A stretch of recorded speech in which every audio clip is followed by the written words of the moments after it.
C'est notre deuxième séance dans la matière algorithmique et programmation pour les élèves de 4e année sciences de l'informatique. On va continuer à traiter dans cette séance le chapitre 5, les algorithmes arithmétiques, la partie conversion entre bases de numération. À la fin de cette séance, vous devrez être capable de résoudre un problème faisant appel à un algorithme de conversion.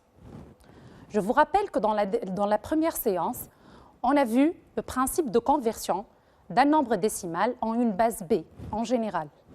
Dans cette séance, je vous propose, et on a traité comme exemple la conversion d'un nombre décimal en binaire et d'un nombre décimal en hexadécimal, puis on a traité le cas général. Dans cette séance, je vous propose la conversion d'une base B en une base décimale en traitant quelques exemples d'application, une évaluation et enfin une conclusion. Méthode de la conversion d'un nombre de la base B à la base 10. Pour convertir un nombre de la base B à la base 10, on utilise l'écriture polynomiale. On fait la somme de chaque chiffre de n multiplié par une puissance de la base B comme suit. ck-1 fois b à la puissance k-1 plus ck-2 fois b à la puissance k-2, ainsi de suite jusqu'au dernier chiffre du nombre n, c'est 0, ce qui sera multiplié par b à la puissance 0, avec n formé par k chiffres, ck-1, ck-2, etc., c'est 0. Par exemple, pour convertir le nombre binaire 1101 en décimale, on va parcourir le nombre binaire à partir du dernier bit jusqu'au premier bit en attribuant pour chaque bit son rang, en commençant par 0. Donc ici, le dernier bit qui est 1, son rang égale à 0. On continue le bit suivant, son rang est égal à 1, ainsi de suite jusqu'au premier bit qui est appelé le bit du poids le plus fort, qui a dans notre cas le rang égal à 3. On calcule la somme de chaque chiffre multiplié par la base qui est 2 ici, puisqu'on a un nombre binaire, à la puissance 0. Donc le dernier en commençant de la fin, du dernier bit, qui est 1, sera multiplié fois 2 à la puissance sans rang, qui est égal à 0. Plus le bit, celui à gauche, qui est 0, sera multiplié fois 2 à la puissance sans rang, qui est 1. Plus le bit qui est à gauche, qui est 1, sera multiplié fois 2 à la puissance 2, qui est sans rang. Plus le premier bit, qui est 1, sera multiplié fois 2 à la puissance 3. La somme obtenue est égale à 13, qui est le nombre décimal cherché. Je vous propose l'application suivante. On vous demande d'écrire l'algorithme d'un module qui permet de convertir un nombre hexadécimal en son équivalent décimal. Pour cela, on va traiter les exemples suivants. On veut convertir le nombre hexadécimal suivant 4b en appliquant le même principe. On va parcourir le nombre de droite à gauche à partir du dernier caractère, qui est la lettre B, qui aura comme rang 0. Et le chiffre 4 aura comme rang 1. On calcule maintenant. Donc, on ne va pas prendre B, donc B sera remplacé par 11 et sera multiplié fois 16, puisqu'on est dans la base hexadécimale, donc fois 16 à la puissance le rang du caractère B qui est égal à 0, plus le chiffre suivant qui est 4, multiplié fois 16 à la puissance 1 qui est le rang de 4 dans le nombre hexadécimal. La somme obtenue est égale à 75 qui est le nombre décimal résultat. Voici un deuxième exemple. Le nombre hexadécimal est égal à 3 à 5. Pour le convertir, on va appliquer le même principe, c'est-à-dire on va attribuer pour chaque caractère son rang de droite à gauche et on fait la somme 5, qui est le dernier chiffre, sera multiplié fois 16 à la puissance 0, qui est son rang, puisque 5 occupe le rang 0. Plus, on a la lettre A dans le nombre hexadécimal qui sera remplacée par le nombre 10 fois 16 à la puissance 1, puisque A occupe le rang 1 dans le nombre hexadécimal. Plus 3 qui sera multiplié fois 16 à la puissance 2, puisque le chiffre 3 occupe le rang fois 16 à la puissance 2, pardon, 3 fois 16 à la puissance 2, puisque 3 occupe le rang 2 dans le nombre hexadécimal. La somme obtenue est égale à 933 en décimale. Donc,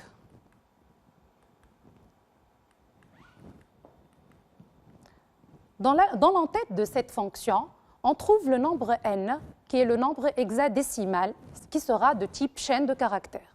Le résultat sera le nombre décimal, qui sera de type entier long, puisqu'on peut obtenir des valeurs assez grandes. Dans ce cas, on a besoin d'une variable pour stocker le nombre décimal, qui sera initialisé à 0. Et pour le calcul de la puissance, il existe plusieurs méthodes. On peut faire appel à une fonction qui permet de calculer la puissance, ou bien on peut calculer les valeurs de puissance au fur et à mesure dans notre fonction. En effet, on a dit qu'on va commencer par la puissance 16 à la puissance 0, puisque le rang du dernier caractère est égal à 0. 16 à la puissance 0 est égal à 1, donc la variable p sera initialisée par 1.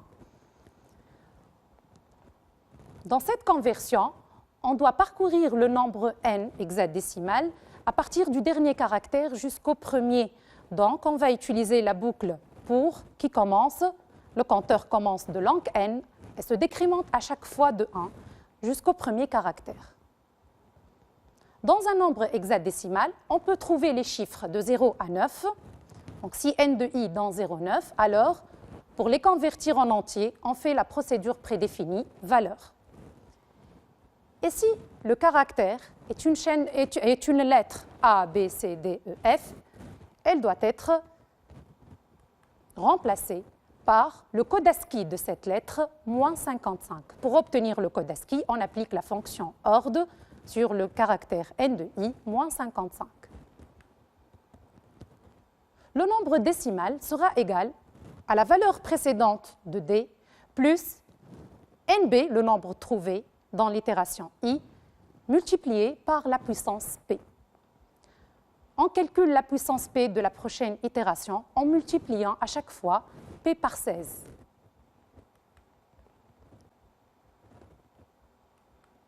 On affecte le résultat au nom de la fonction. Voici les objets locaux utilisés par cette fonction. On passe à l'application 2. Dans cette application, on va traiter la conversion d'un nombre d'une base b en décimale. Soit n, un nombre d'une base de numération b donnée en paramètres, proposer l'algorithme d'une fonction nommée conv-b10 qui convertit le nombre n en décimale. Je vous rappelle le principe de conversion d'un nombre d'une base b en décimale. On a dit, puisqu'on ne connaît pas ici la base, qui peut contenir, donc le nombre de cette base peut contenir des chiffres et des lettres, donc on doit parcourir la chaîne, qui est le nombre appartenant à la base b, du dernier caractère au premier, attribuer pour chaque caractère son rang, puis on calcule la somme de la multiplication de chaque chiffre par la base élevée à la puissance du rang qu'il occupe. Voici l'algorithme de cette conversion. Dans l'entête, on trouve le nombre n qui est le nombre appartenant à la base b, qui est de type chaîne de caractères, la base qui est de type entier. Le résultat, c'est le nombre décimal qui sera de type entier long, puisqu'on peut obtenir des valeurs assez grandes. Le nombre décimal doit être initialisé à 0 et la puissance doit être initialisée à 1, puisque la première puissance sera b à la puissance 0, qui est égale à 1. On doit parcourir le nombre qui est n, qui appartient à la base b, du dernier caractère jusqu'au premier, par la boucle pour, qui commence de l'angle n à 1, et le compteur se décrémente à chaque fois de 1. Puisque notre nombre appartient à une base b inconnue, il peut contenir des chiffres allant de 0 à 9. Dans ce cas, pour les convertir en entier, on utilise la procédure prédéfinie valeur. Si le nombre est une lettre, c'est-à-dire A, B, C, D, F, alors on calcule le code ASCII du caractère par la fonction prédéfinie ORT qui calcule le code ASCII et on retranche 55 pour obtenir le nombre cherché. Le nombre décimal sera égal à la valeur précédente de D à laquelle on ajoute le nombre NB trouvé dans cette itération multiplié par P qui est la puissance. On continue le calcul de la puissance pour la prochaine itération. P sera P fois B cette fois, puisqu'on traite le cas général. On affecte le résultat au nom de la fonction. Voici les objets locaux utilisés par cette fonction.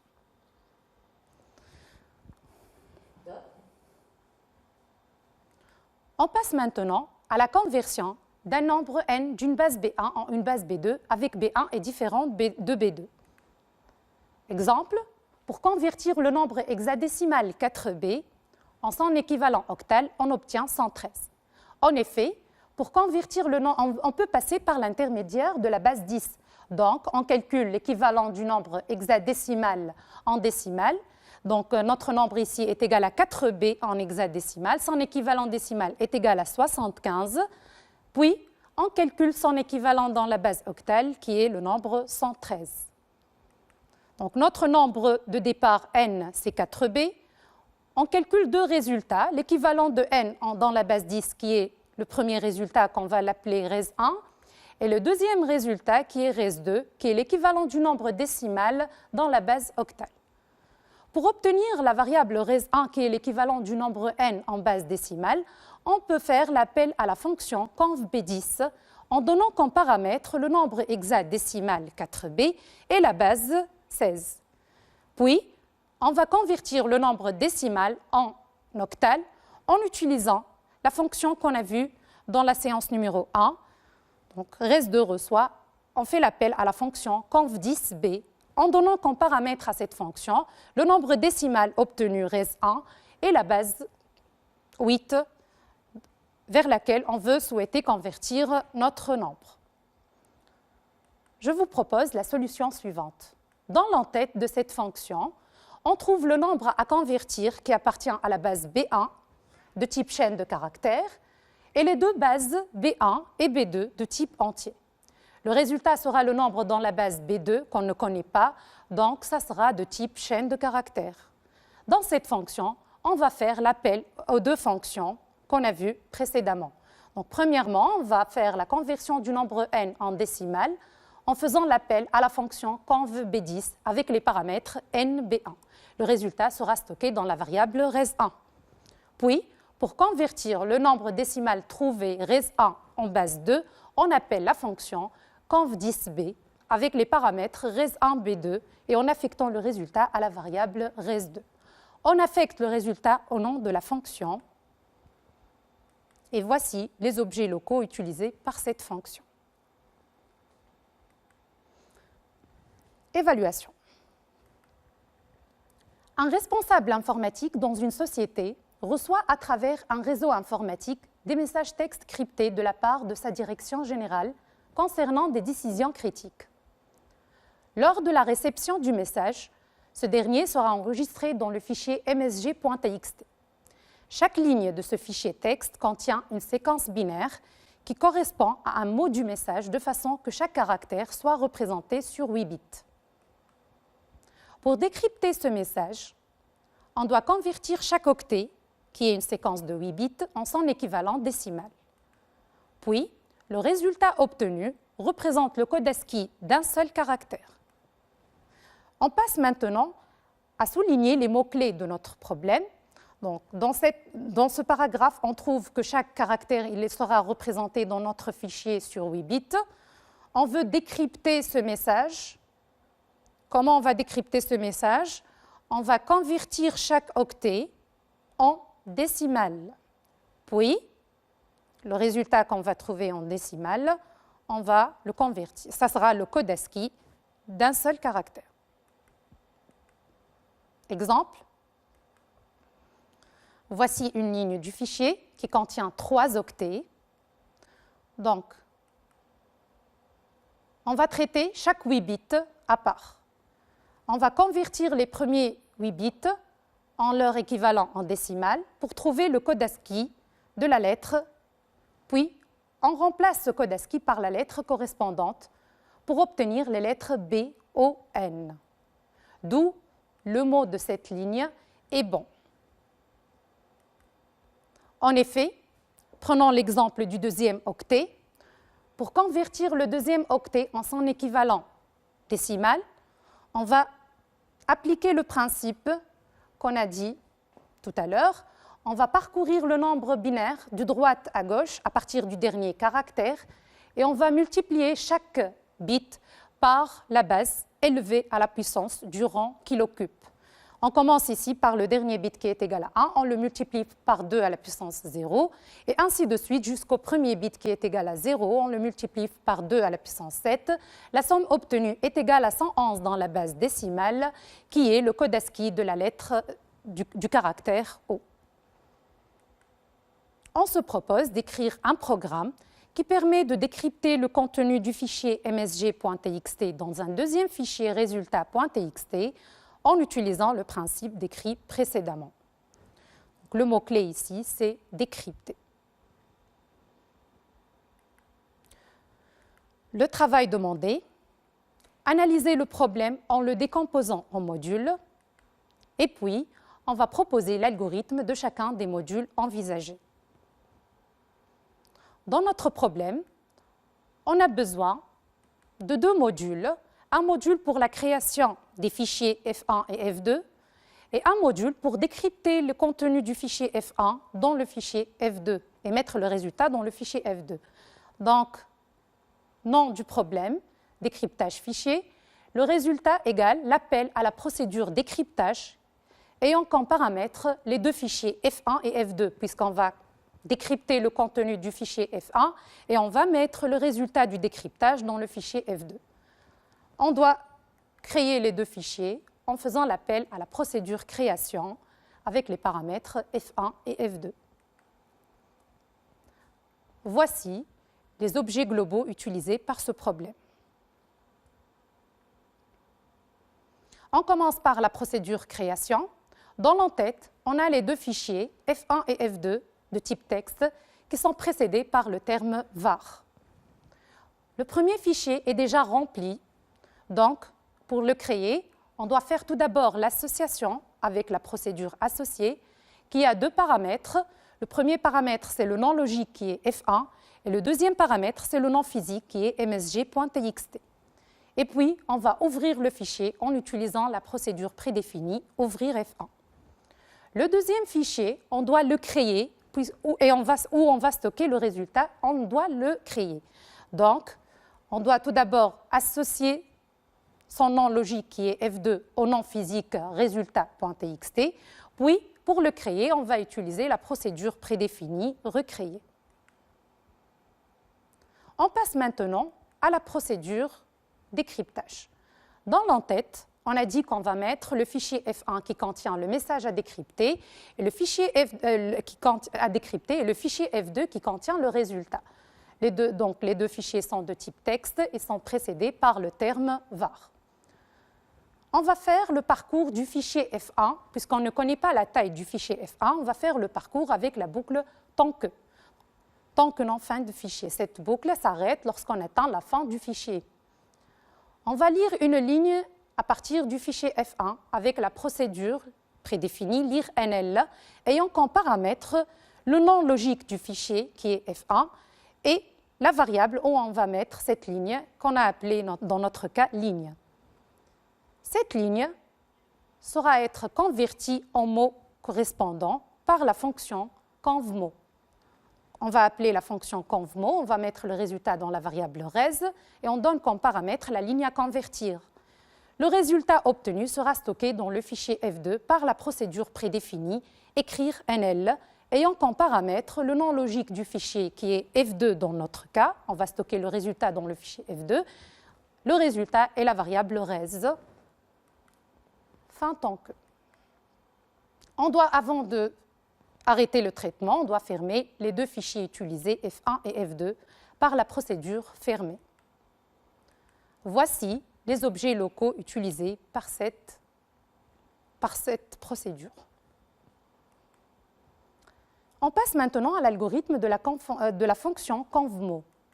Dans l'entête de cette fonction, on a une chaîne de caractères qui est une ligne du fichier F1 qu'on va convertir, qui contient des séquences binaires, qu'on va la convertir en mot correspondant qui sera de type chaîne de caractères.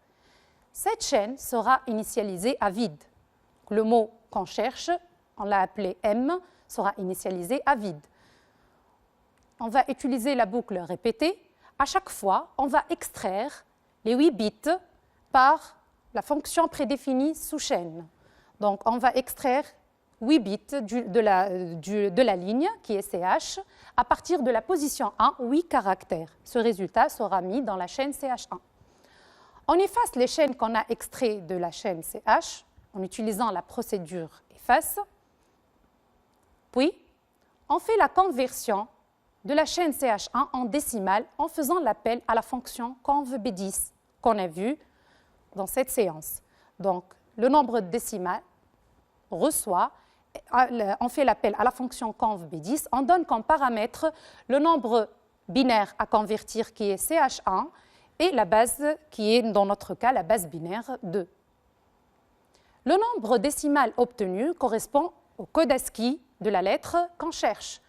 Donc, on va utiliser la fonction CHR sur le nombre D pour obtenir la lettre et on va concaténer le résultat dans la variable M jusqu'à la chaîne CH est égale à la chaîne vide. On affecte le résultat au nom de la fonction et voici les objets utilisés par notre fonction.